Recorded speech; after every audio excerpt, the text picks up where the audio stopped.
Depuis la nuit des temps, des femmes tracent des voies. Des voies inspirantes, surprenantes, que nous pourrions emprunter même juste le temps d'un pas de côté. Depuis la nuit des temps, des femmes pensent, créent, brisent les entraves, défient l'impossible et s'inventent une destinée.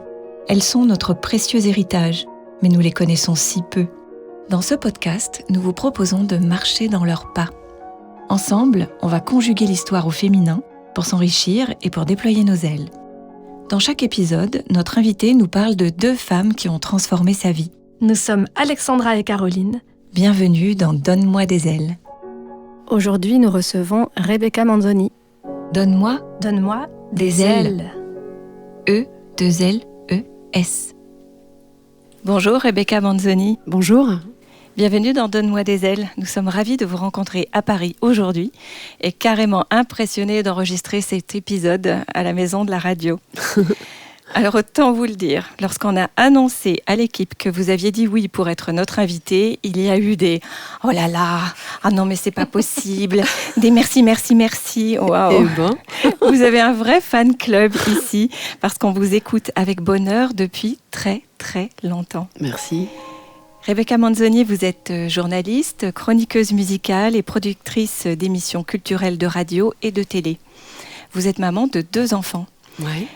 Lorsque vous êtes née en Lorraine, les fées n'ont pas oublié de se pencher sur votre berceau. Elles vous ont doté, entre autres, d'une voix à tomber par terre et d'une jolie plume sensible et radiophonique. Vous étudiez l'histoire et le journalisme, débutez à RTL en 1997, puis vous intégrez 2 ans plus tard France Inter, qui vous confie très vite la production de vos émissions, comme Écoutez voir sur le cinéma ou Éclectique, votre magazine culturel. Vous êtes une bosseuse et ça s'entend. Vous ciselez avec finesse et espièglerie les portraits de vos invités, en veillant toujours à inscrire leur travail dans un contexte. Un peu comme si chaque fois vous nous racontiez une histoire. Et ça nous embarque drôlement, surtout avec Pop & Co, cette émission dans laquelle vous entrelacez l'univers très singulier des artistes avec l'histoire de la musique. C'est ce que vous faites aussi dans la série Music Queen sur Arte, qu'on a adoré. Super, merci beaucoup. En 2022, c'est le Graal. France Inter vous offre The Créneau, 9h, et ça donne Totémique, une quotidienne culturelle qui deviendra bientôt hebdomadaire à la rentrée prochaine parce que, excusez du peu, vous succéderez à Jérôme Garcin dans l'émission culte Le Masque et la Plume. Ce qui nous remonte le moral qu'on avait, il faut bien le dire, un peu dans les chaussettes parce que la visibilité des femmes dans les médias, c'est pas encore tout à fait ça. On va clore ce portrait en vous posant une question, une première question, Rebecca Manzoni. La BO de votre vie, ça serait quoi ? Alors la BO de ma vie, ce serait de la variété italienne, avec soit Adriano Celentano, soit Lucio Battisti. Parce que j'ai pas grandi en Italie, je ne parle pas italien, mais mes origines sont italiennes et ça compte pour moi. Ce serait aussi de la pop symphonique de Divine Comedy, parce que ça correspond à une bande-son de la vie que je partage avec l'homme de ma vie. Et puis ce serait peut-être un duo entre Nekfeu et Clara Luciani, qu'on écoute à toc avec mes filles qui ont 9 et 14 ans, en bagnole la plupart du temps. Enfin, on écoute de la musique tout le temps à la maison, mais sur les routes de Corse, l'été comme ça, où on revient de la plage, on écoute toujours de la musique à fond et on se bat pour savoir qui va choisir le morceau. Pour moi, cette chanson, c'est la fin de journée, le jour un peu déclinant, tout le monde heureux, les cheveux pleins de sel et une promesse de spritz à l'arrivée. Donc, des bandes-sons qui correspondent aux gens que j'aime, en fait. Ouais. Alors aujourd'hui, vous avez choisi de nous présenter 2 femmes très rock'n'roll, la chanteuse Debbie Harry et l'écrivaine Chantal Pelletier. Donne-moi des ailes. E-2-L-E-S. Debbie Harry est la plume et la voix du groupe Blondie, connu entre autres pour son tube au succès planétaire Heart of Glass. Mais il serait bien dommage de réduire cette artiste à une icône pop. D'abord parce qu'elle est une musicienne qui ose le mélange des genres avec beaucoup d'intuition. Et aussi parce qu'avec son âme rebelle, elle est d'abord punk. Pourtant, rien ne la prédestinait à une telle carrière. Née à Miami en 1945, elle est adoptée à 3 mois et grandit dans le New Jersey. Bien trop à l'étroit dans cette existence conformiste de la middle class des années 60, elle rêve en grand et s'échappe à New York à 20 ans. Elle chante d'abord dans plusieurs groupes, puis, inspirée par la bouillonnante scène artistique new-yorkaise, elle crée Blondie en 1974 avec son compagnon, le guitariste et photographe Chris Stein. Le groupe se fait connaître pour son mélange éclectique d'inspiration rock, punk, pop, rap et même reggae. Il réussit le tour de force de transformer ce qui est pris à l'époque pour une faiblesse, avoir une femme au micro, en une véritable opportunité. Car Debbie Harry fait la différence en incarnant une féminité à contre-courant des conventions sociales de son époque. Son look hyper sexy et totalement décomplexé démontre que la beauté ne cantonne pas les femmes au rôle d'objet, mais peut être utilisée comme un pouvoir. Et ça marche. Le groupe rencontre un succès international dès la fin des années 70, enchaîne les tubes et vend plus de 40 millions de disques, notamment le mythique album Parallel Lines. Debbie Harry performe ensuite en solo, puis apparaît au cinéma. Elle a publié sa biographie Face It en 2019. Aujourd'hui, militante pour l'environnement, elle continue d'aller de l'avant et de faire de la scène, malgré une vie en montagne russe et un succès qui ne sera plus vraiment au rendez-vous au-delà des années 90. Debbie Harry nous laisse un héritage précieux, avoir défriché une voie de liberté pour plein de chanteuses, comme Madonna, rien que ça, qui la considère comme une rôle modèle. Alors, Rebecca Manzoni, pourquoi avoir choisi de nous parler de Debbie Harry ? Déjà, pour toutes les raisons que vous venez d'énoncer, en fait. Et puis, parce que c'est une image qui m'a marquée. Cette fille blonde platine, avec un sourire qui racontait, en tout cas pour moi, c'est comme ça que je le voyais, la fille pas dupe, le côté un peu « je vous emmerde tous ». Un look qui était très inspiré finalement des New York Dolls, assez queer, au fond ultra féminin, mais queer aussi. J'ai lu sa biographie après coup, mais c'est effectivement quelqu'un qui s'est échappé de son New Jersey. Je me souviens plus si elle était mariée à l'époque, si elle était mariée très jeune, mais en tout cas elle s'est barrée, quoi. Et puis elle l'a envoyé bouler, tout simplement. Et elle a fait son chemin, et elle est arrivée dans ce New York qui est une espèce de chaudron assez dangereux, en fait, qui a rien à voir avec le New York lycée qu'on connaît aujourd'hui. C'était un endroit... il y avait plein de squats, la drogue circulait énormément. Donc elle est arrivée là-dedans et puis oui, elle a fait son chemin dans la musique en restant elle-même et en s'imposant. Et en imposant aussi une façon d'être, féminine ou queer, c'est ça qui est intéressant. Dans un univers qui était quand même... évidemment très masculin depuis toujours, et où les modèles de femmes dans ce registre, je pense notamment à Patti Smith, étaient plus du côté de l'androgynie. Et elle a déboulé. Il y a cette pochette de Parallel Lines dont l'écrivaine Maëlys de Kerangal parle beaucoup mieux que moi d'ailleurs, parce que rien que la description de la pochette qu'elle fait de Parallel Lines, avec Debbie Harry au premier plan, ses gars derrière, les poings sur les hanches, bien ancrés dans ses mules, avec la pointe de ses cheveux noirs. Et elle raconte même...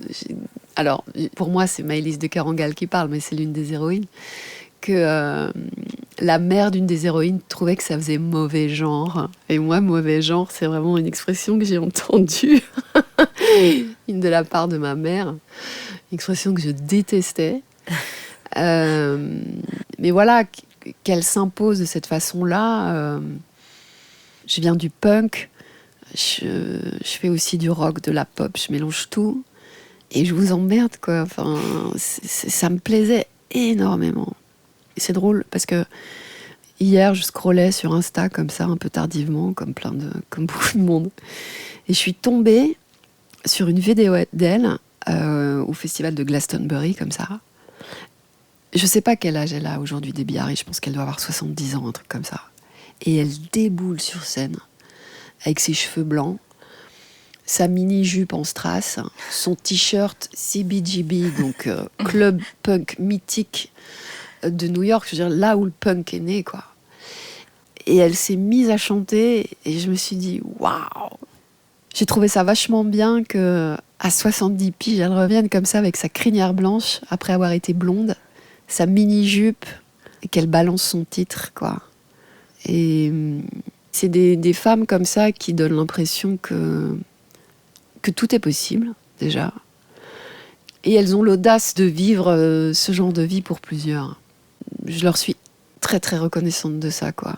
Ça fait partie des femmes qui comptent dans ma vie. Avancer dans la vie en se disant que tout est possible, c'est pas rien quand même. Et elles contribuent à faire exister cette idée. Et à la portée, hein, encore aujourd'hui, cette représentation de ce qu'elle dit, la contre-culture, c'est désobéir. On la sent encore désobéissante aujourd'hui. C'est assez dingue, ça. Et ça, je pense qu'en nous, même si on n'est pas forcément capable de vivre une vie aussi trash que la sienne, parce qu'elle a été trash à certains égards, c'est bien d'avoir une petite fenêtre qui dit qu'on peut désobéir. Ah bah évidemment. C'est ça qui est génial avec ce genre de figure et ce genre d'artistes.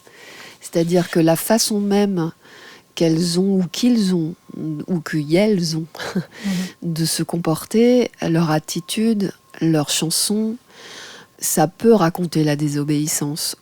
Ou en tout cas, l'idée qu'on peut être soi, que c'est permis, et que c'est possible. Et je l'ai lu disant « Les femmes vont être les nouveaux Elvis, c'est la seule issue pour le rock'n'roll. Les femmes et les gays vont être les nouveaux Elvis. » Et évidemment, ça m'a vachement parlé, notamment pour une série comme Music Queens, mais même pour bien d'autres travaux. Et c'est d'autant plus efficace parce que c'est pas un message martelé, c'est un message qui est incarné.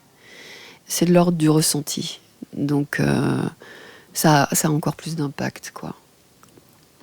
Ils n'étaient pas nombreux, les groupes à l'époque, dans lesquels avoir une chanteuse, c'était une carte maîtresse.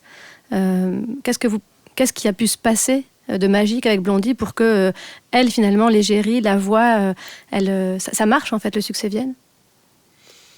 Il y a l'évolution même du groupe vers un registre plus pop, du côté aussi de musique qui était très populaire en ces années-là, comme la musique disco, et en allant aussi vers des musiques émergentes comme le rap, dans ces mêmes années du début des années 80.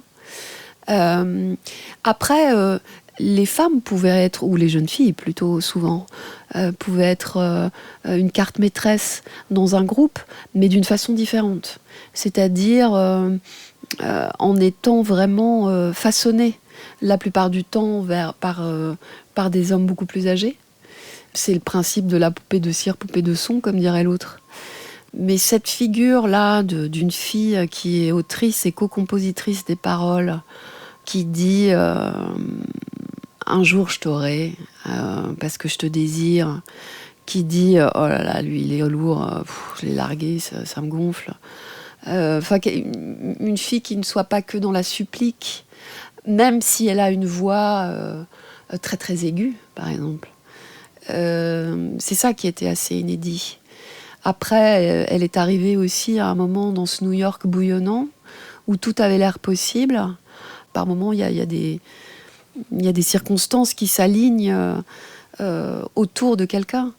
Et ensuite, pour le coup, elle a effectivement totalement ouvert la voie à la possibilité d'une identité féminine ou queer pour faire de la pop et du rock.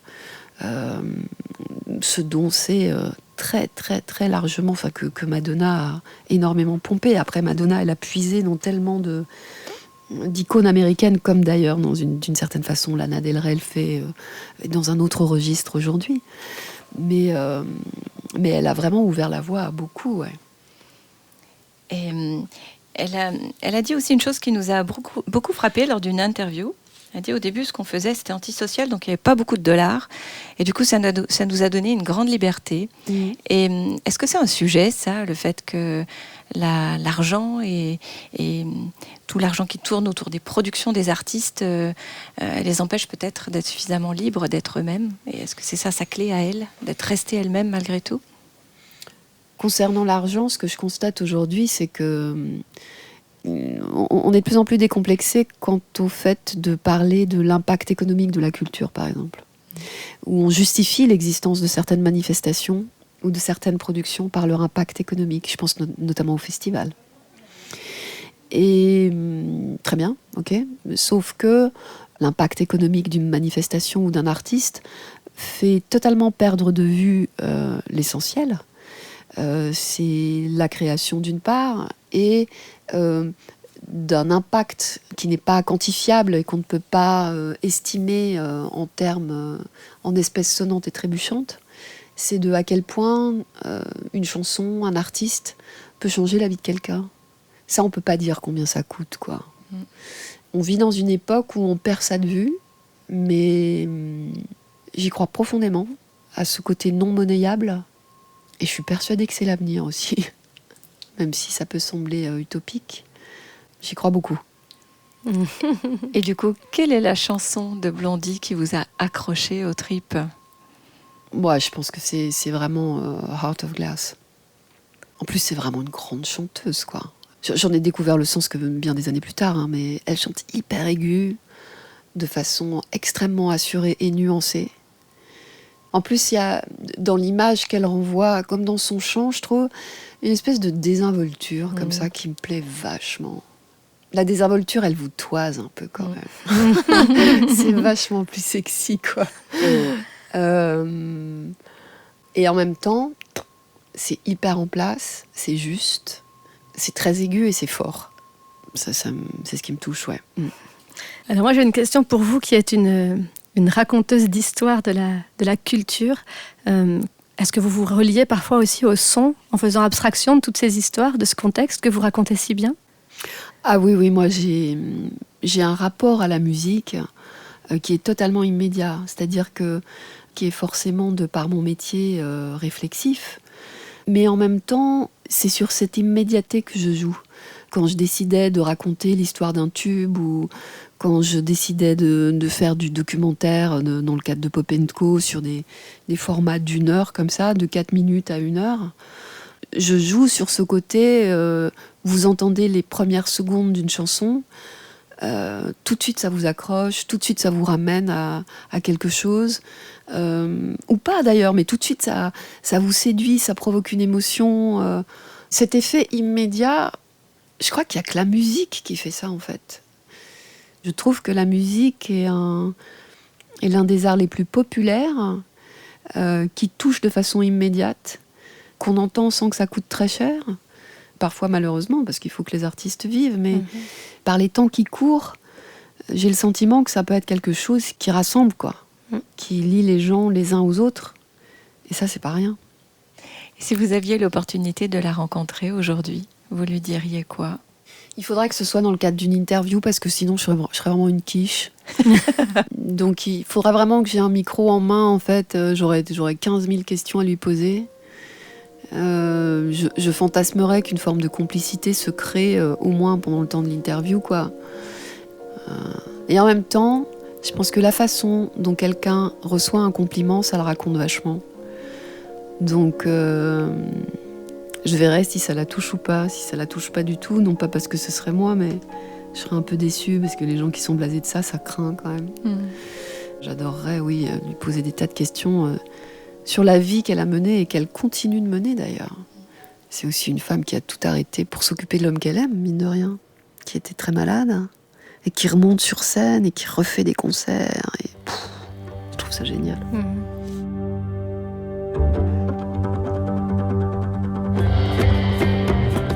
J'ai reçu le soutien de 1000 mères. Ma fille, je te le lègue, un menton haut et fier, cœur libre, poing en l'air. Sois ma digne héritière, j'ai reçu le soutien de 1000 mères.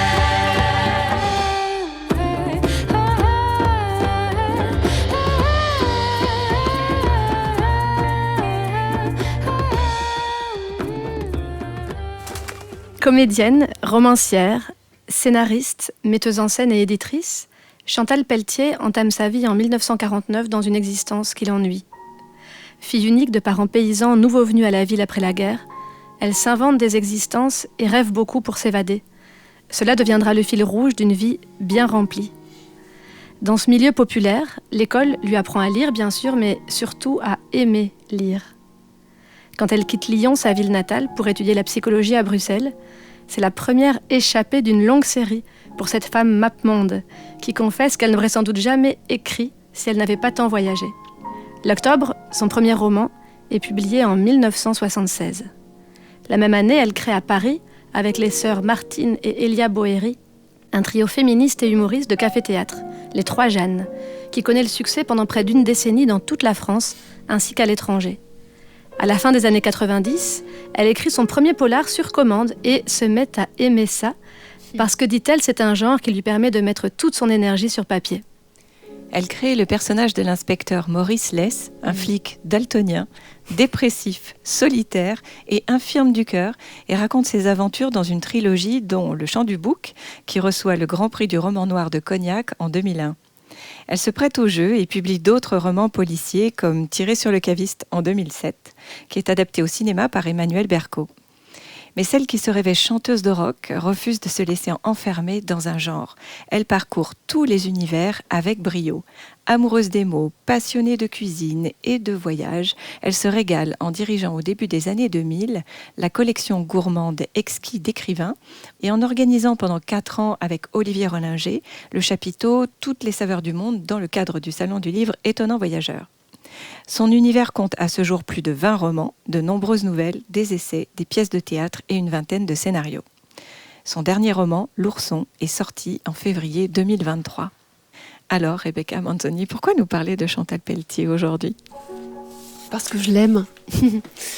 Et pour énormément de raisons. Déjà parce que notre rencontre a eu lieu grâce à une absente qui s'appelait Chris, qui a vraiment marqué l'histoire de la radio, à bien des égards, en tant que femme déjà.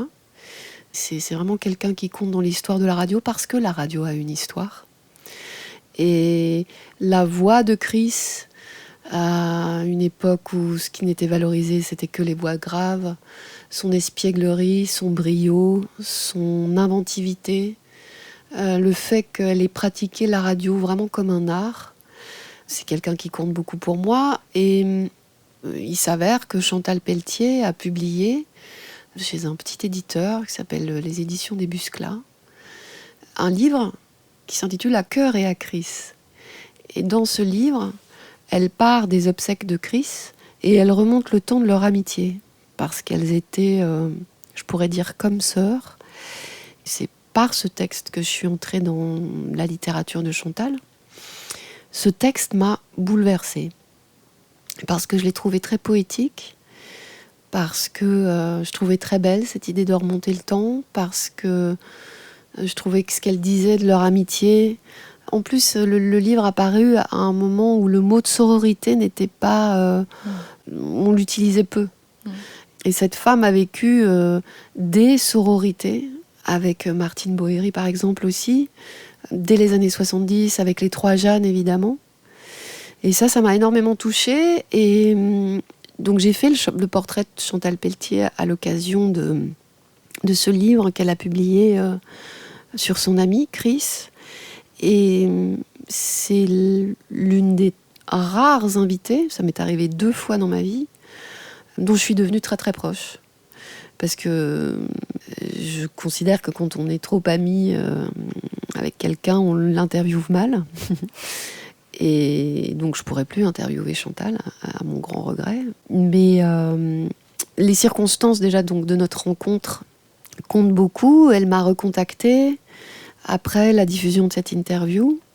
Elle m'en a raconté les circonstances. Elle l'a écoutée avec son éditrice sur un banc. Je crois que ça les a émus beaucoup. Et on s'est revus, et c'est une femme passionnante.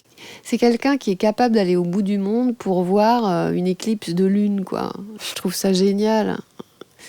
Elle a un sens de l'amitié que j'ai rarement vu. Enfin, j'ai la chance de connaître des gens comme ça.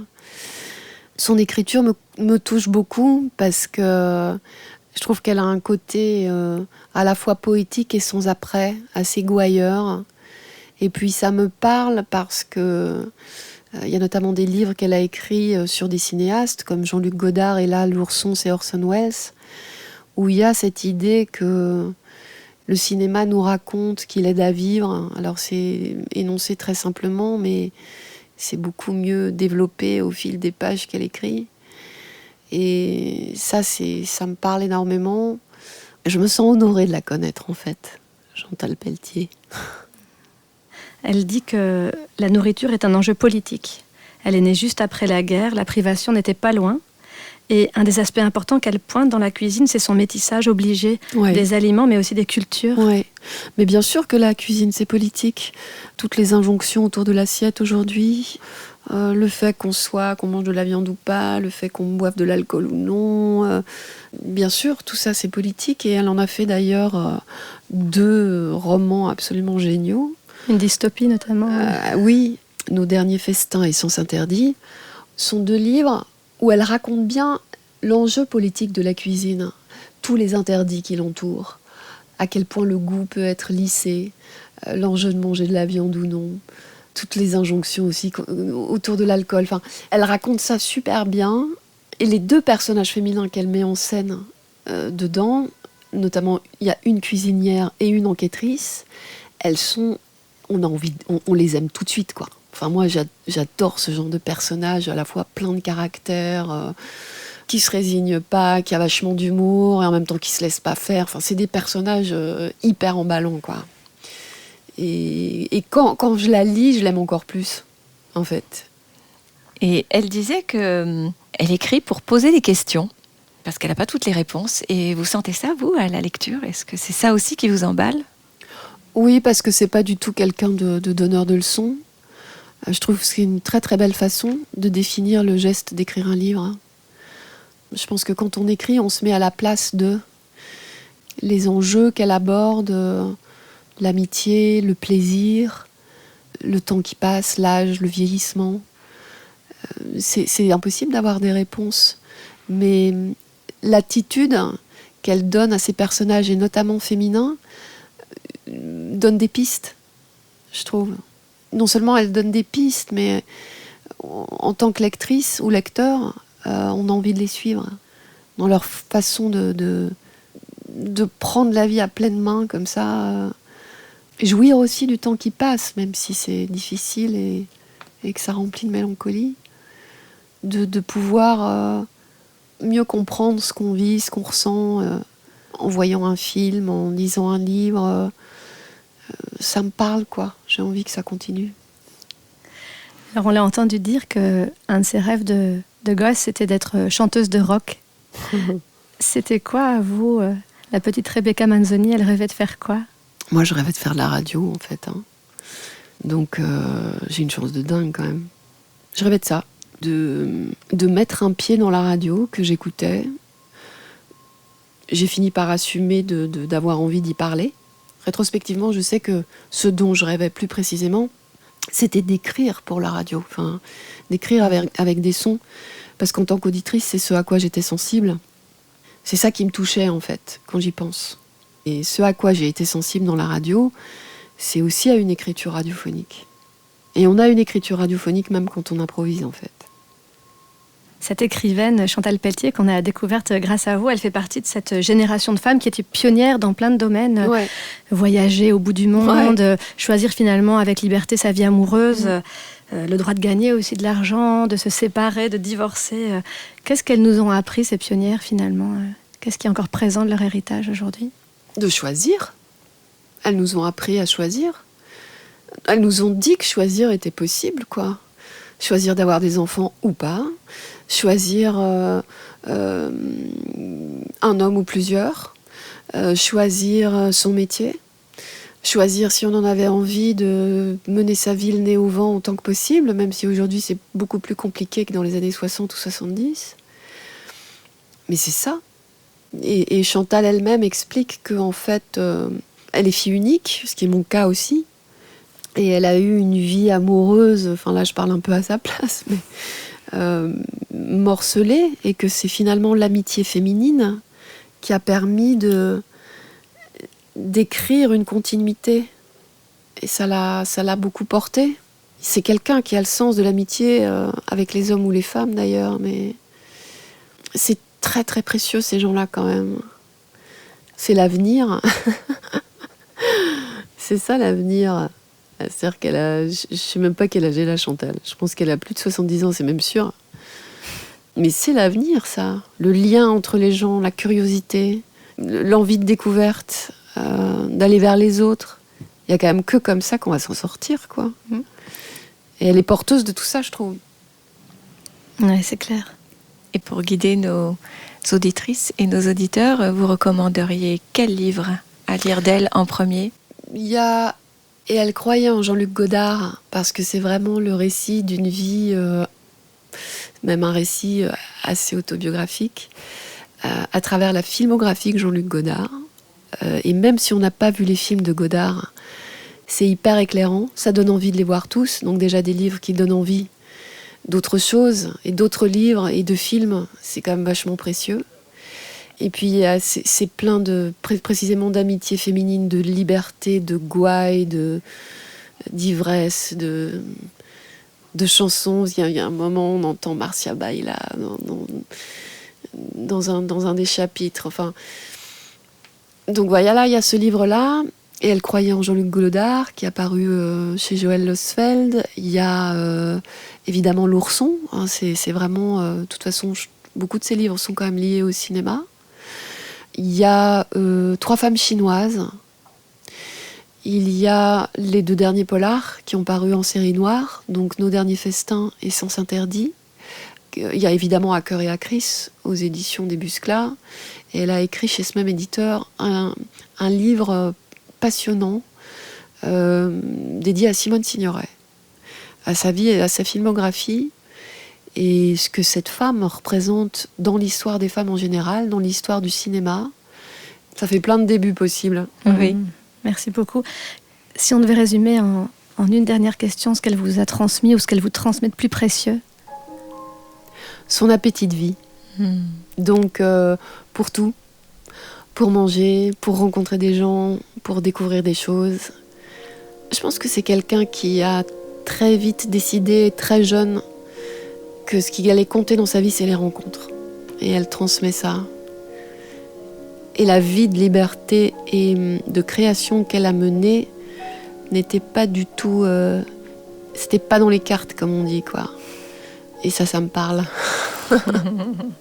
Merci beaucoup. Merci Rebecca beaucoup à vous. Manzoni. Merci pour le temps consacré. Merci. Merci beaucoup de nous avoir donné des ailes aujourd'hui, Rebecca Manzoni. Les biographies de Debbie Harry et de Chantal Pelletier sont à découvrir sur notre site internet donne-moi-des-ailes.com.